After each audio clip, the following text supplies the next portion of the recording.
La petite Marie ne parut pas faire d'autre attention aux paroles bizarres de l'enfant que de les regarder comme une parole d'amitié. Elle l'enveloppa avec soin, ranima le feu, et comme le brouillard endormi sur la mare voisine paraissait nullement près de s'éclaircir, elle conseilla à Germain de s'arranger auprès du feu pour faire un somme. « Je vois que cela vous vient déjà, lui dit-elle, car vous ne dites plus mot et vous regardez la braise comme votre petit faisait tout à l'heure. Allons, dormez, je veillerai à l'enfant et à vous. » « C'est toi qui dormiras, répondit le laboureur, et moi je vous garderai tous les deux, car jamais je n'ai eu moins envie de dormir. J'ai 50 idées dans la tête. 50, c'est beaucoup, dit la fillette, avec une intonation un peu moqueuse. Il y a tant de gens qui seraient heureux d'en avoir une. Eh bien, si je ne suis pas capable d'en avoir 50, j'en ai au moins une qui ne me lâche pas depuis 1 heure. Et je dois vous la dire, ainsi que celle que vous aviez auparavant. Eh bien oui, dis-la si tu la devines, Marie. Dis-la moi toi-même, ça me fera plaisir. Il y a 1 heure, reprit-elle, vous aviez l'idée de manger.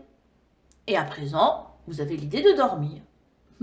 Marie, je ne suis qu'un bouvier, mais vraiment, tu me prends pour un bœuf. Tu es une méchante fille, et je vois bien que tu ne veux point causer avec moi. Dors donc, cela vaudra mieux que de critiquer un homme qui n'est pas gai. Si vous voulez causer, causons, dit la petite fille en se couchant à demi auprès de l'enfant et en appuyant sa tête contre le bas. Vous êtes en train de vous tourmenter, Germain, et en cela vous ne montrez pas beaucoup de courage pour un homme. Que ne dirais-je pas à moi, si je ne me défendais pas de mon mieux contre mon propre chagrin? Oui, sans doute. Et c'est là justement ce qui m'occupe, ma pauvre enfant. Tu vas vivre loin de tes parents et dans un vilain pays de landes et de marécages, où tu attraperas les fièvres d'automne, où les bêtes à laine ne profitent pas, ce qui chagrine toujours une bergère qui a bonne intention. Enfin, tu seras au milieu d'étrangers qui ne seront peut-être pas bons pour toi, qui ne comprendront pas ce que tu vaux. Tiens, ça me fait plus de peine que je ne peux te le dire, et j'ai envie de te ramener chez ta mère au lieu d'aller à Fourche. Vous parlez avec beaucoup de bonté, mais sans raison, mon pauvre Germain. On ne doit pas être lâche pour ses amis, et au lieu de me montrer le mauvais côté de mon sort, vous devriez m'en montrer le bon, comme vous faisiez quand nous avons goûté chez la Rebec. Que veux-tu? Ça me paraissait ainsi dans ce moment-là, et à présent ça me paraît autrement. Tu ferais mieux de trouver un mari. Ça ne se peut pas, Germain, je vous l'ai dit. Et comme ça ne se peut pas, je n'y pense pas. Mais enfin, si ça se trouvait. Peut-être que si tu voulais me dire comment tu souhaiterais qu'il fût, je parviendrais à imaginer quelqu'un.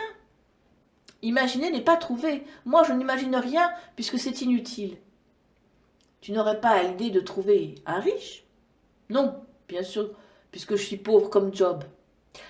Mais s'il était à son aise, ça ne te ferait pas de peine d'être bien logé, bien nourri, bien vêtu, et dans une famille de braves gens qui te permettraient d'assister ta mère.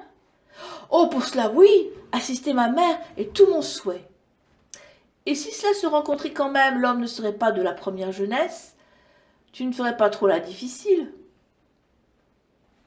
Ah, pardonnez-moi, Germain, c'est justement la chose à laquelle je tiendrais. Je n'aimerais pas un vieux. Un vieux, sans doute, mais par exemple, un homme de mon âge. Votre âge est vieux pour moi, Germain. J'aimerais l'âge de Bastien, quoique Bastien ne soit pas si joli homme que vous. Tu aimerais mieux Bastien le porcher?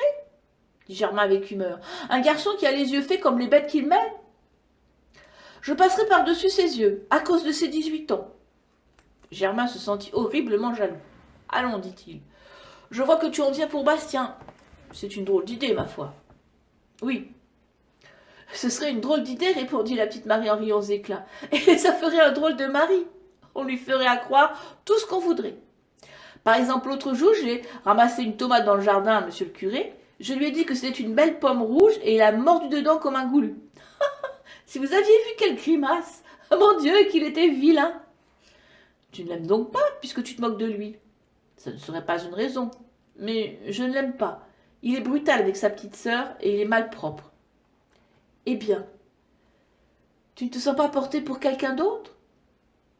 Qu'est-ce que ça vous fait, Germain? Ben, ça ne me fait rien, c'est pour parler.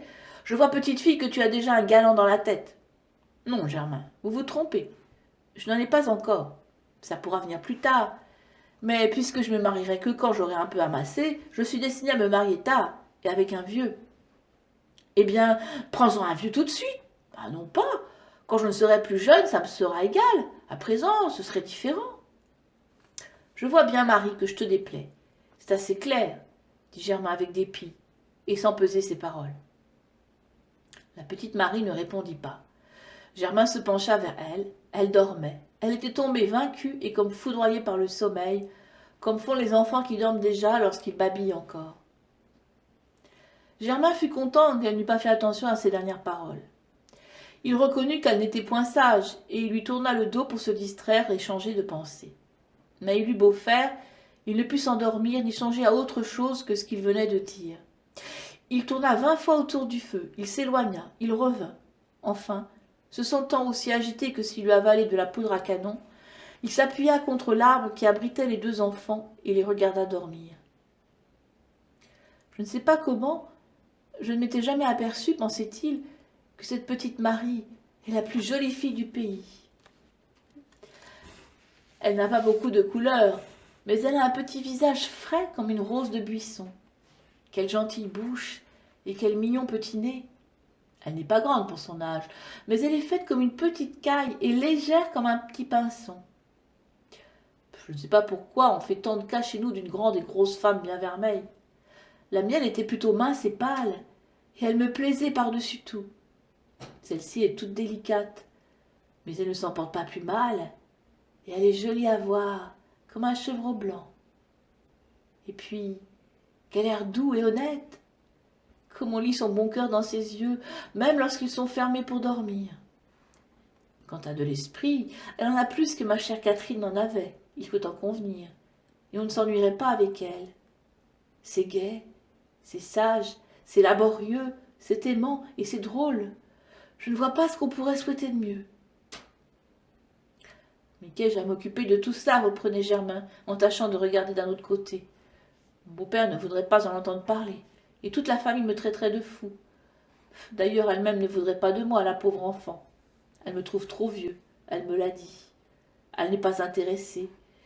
Elle se soucie peu d'avoir encore de la misère et de la peine, de porter de pauvres habits, et de souffrir de la faim pendant 2 ou 3 mois de l'année, pourvu qu'elle contente son cœur un jour, et qu'elle puisse se donner à un mari qui lui plaira. Elle a raison, elle. Je ferais de même à sa place. Et dès à présent, si je pouvais suivre ma volonté au lieu de m'embarquer dans un mariage qui ne me sourit pas, je choisirais une fille à mon gré. Plus Germain cherchait à raisonner et à se calmer, moins il en venait à bout. Il s'en allait à 20 pas de là, se perdre dans le brouillard, et puis tout d'un coup il se retrouvait à genoux, à côté des 2 enfants endormis. Une fois même, il voulut embrasser Petit Pierre, qui avait un bras passé autour du cou de Marie, et il se trompa si bien que Marie, sentant une haleine chaude comme le feu courir sur ses lèvres, se réveilla et le regarda d'un air tout effaré, ne comprenant rien à tout ce qui se passait en lui. « Je ne vous voyais pas, mes pauvres enfants, » dit Germain en se retirant bien vite. « J'ai failli tomber sur vous et vous faire du mal. » La petite Marie eut la candeur de le croire et se rendormit. Germain passa de l'autre côté du feu et jura à Dieu qu'il n'en bougerait pas jusqu'à ce qu'elle fût réveillée. Il tint parole, mais ce ne fut pas sans peine. Il crut qu'il en deviendrait fou. Enfin, vers minuit, le brouillard se dissipa et Germain put voir les étoiles briller à travers les arbres. La lune se dégagea aussi des vapeurs qui la couvraient et commença à semer des diamants sur la mousse humide. Le tronc des chênes restait dans une majestueuse obscurité. Mais un peu plus loin, les tiges blanches des bouleaux semblaient une rangée de fantômes dans leur suaire.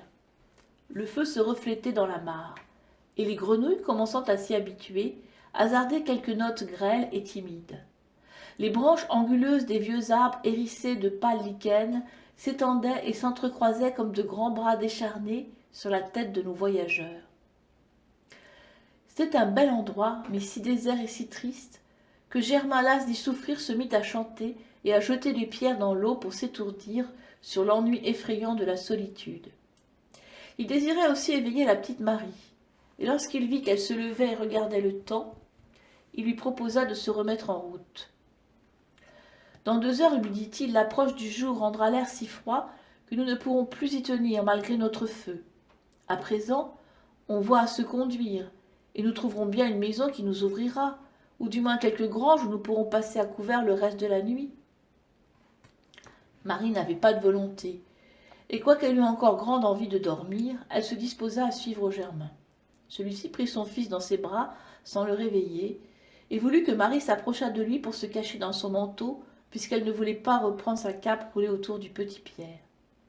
Quand il sentit la jeune fille si près de lui, Germain, qui s'était distrait et égayé un instant, recommença à perdre la tête. 2 ou 3 fois, il s'éloigna brusquement et la laissa marcher seule. Puis, voyant qu'elle avait peine à le suivre, il l'attendait, l'attirait vivement près de lui et la pressait si fort qu'elle en était étonnée et même fâchée sans oser le dire. Comme il ne savait point du tout de quelle direction ils étaient partis, il ne savait pas celle qu'ils suivaient, si bien qu'ils remontèrent encore une fois tout le bois, se retrouvèrent de nouveau en face de la lande déserte, revinrent sur leurs pas, et après avoir tourné et marché longtemps, ils aperçurent de la clarté à travers les branches. « Bon, voici une maison, dit Germain, et des gens déjà éveillés puisque le feu est allumé. Il est donc bien tard ?» Mais ce n'était pas une maison. C'était le feu de bivouac qu'ils avaient couvert en partant et qui s'était rallumé à la brise. Ils avaient marché pendant 2 heures pour se retrouver au point de départ.